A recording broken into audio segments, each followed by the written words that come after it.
বেশ কিছুদিন ধরে আমি লক্ষ্য করছি, কিছুদিন বলতে ভুল হবে, এই যে 2024 সালের স্বৈরাচার পতনের পর থেকেই, মানে এই দেশ স্বাধীন হওয়ার পর থেকেই ছাত্রদল এবং ছাত্র শিবিরের মাঝে এক ধরনের কোল্ড ওয়ার, শীতল যুদ্ধ চলছে, বাক যুদ্ধ চলছে। আমার প্রশ্ন তাদের কাছে,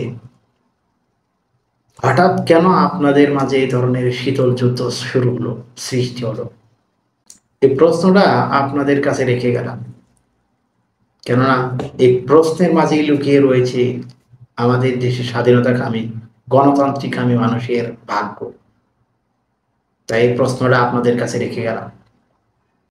তবে আপনাদের এই শীতল যুদ্ধ, এই বাক যুদ্ধের ফলে কি সমস্যা হতে পারে, কি সমস্যার সম্মুখীন হতে হবে, সে বিষয়ে আলোচনা করব।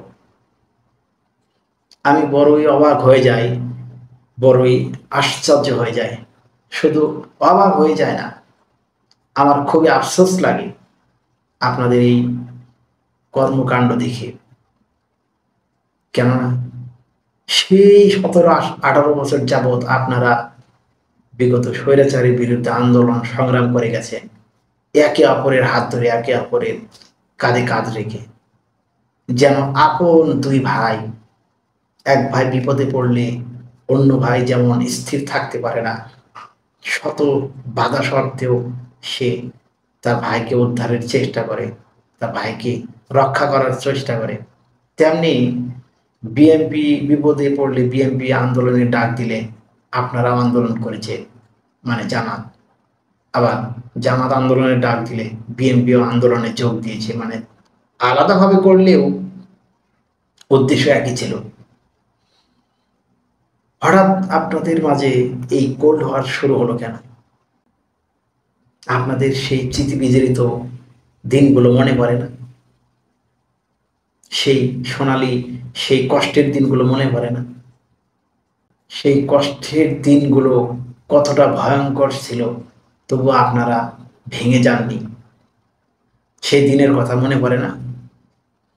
এই ঠান্ডা যুদ্ধ একসময় বৃহৎ আকার ধারণ করবে, সহিংস আকার ধারণ করবে। আর ওই পরাজিত শক্তি, তারা কিন্তু বেশ শক্তিশালী, তারা এই দেশ থেকে পালিয়ে যায়নি। বড় বড় নেতাকর্মী পালিয়ে গেলেও তার দোসররা কিন্তু এই দেশের ভিতরেই ঘাপটি মেরে বসে আছে। আর তাদের শক্তি বেশ, মানে ভালো পরিমাণ শক্তি তাদের। শুধু তারা একা না, তাদের সাথে এক বৃহৎ শক্তিশালী দেশ জড়িয়ে রয়েছে, যে দেশটা আমাদের দেশের চারিদিকে আষ্টপৃষ্ট করে ধরে রেখেছে, বেঁধে রেখেছে। এই দুই শক্তি যদি একত্রিত হয় আমাদের নিজেদের ভিতরে সমস্যার ফলে, যখন আমরা দুর্বল হয়ে যাব, তখন তারা ঘায়েল করবে। তারা ঘাপটি মেরে বসে আছে আমাদেরকে ঘায়েল করার জন্য। যখন আমরা দুর্বল হয়ে যাব, এমন সময় তারা ঘায়েল মারবে।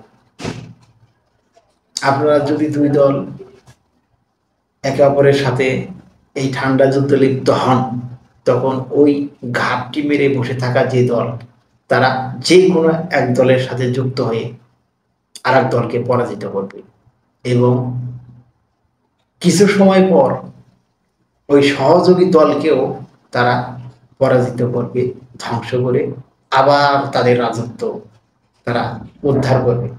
এই দেশটাকে উদ্ধার করা মানে এই দেশের স্বাধীনতা, সার্বভৌমত্ব, দেশের জনগণ সকলকে ধ্বংস করে দিবে তারা। কেননা তাদের ভিতরে একটা ক্ষোভ সৃষ্টি হয়েছে। এতদিন তারা যে অত্যাচার নির্যাতন করে, তারা যে লুটপাট দুর্নীতি করেছে, সেগুলো তো আর করতে পারছে না। সেই প্রতিশোধের আগুন তাদের ভিতরে দাও দাও করে জ্বলছে, যার ফলে পরবর্তীতে সুযোগ পেলে তারা এই দেশের জনগণকে সহধ্বংস করে দিবে। তো আমি আপনাদের কাছে করজোরে অনুরোধ করছি, আপনারা এই ঠান্ডা যুদ্ধ থেকে বিরত থাকুন।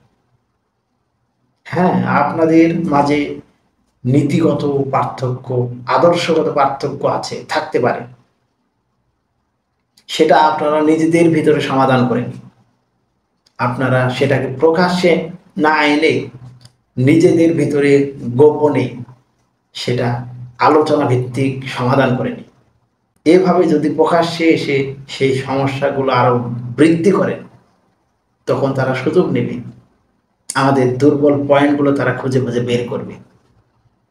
কাজেই আমি আপনাদেরকে করজোরে অনুরোধ করব, আপনারা এই ঠান্ডা যুদ্ধ থেকে বিরত থাকুন, নিজেদের ভিতরের সমস্যা নিজেরা মিটিয়ে নিন, আর কিভাবে একত্রিত হওয়া যায় সেটার চিন্তা করুন। জনগণকে সঙ্গে নিয়ে একত্রিত হয়ে আমাদের এই দেশটাকে সামনের দিকে এগিয়ে নেওয়ার চেষ্টা করি।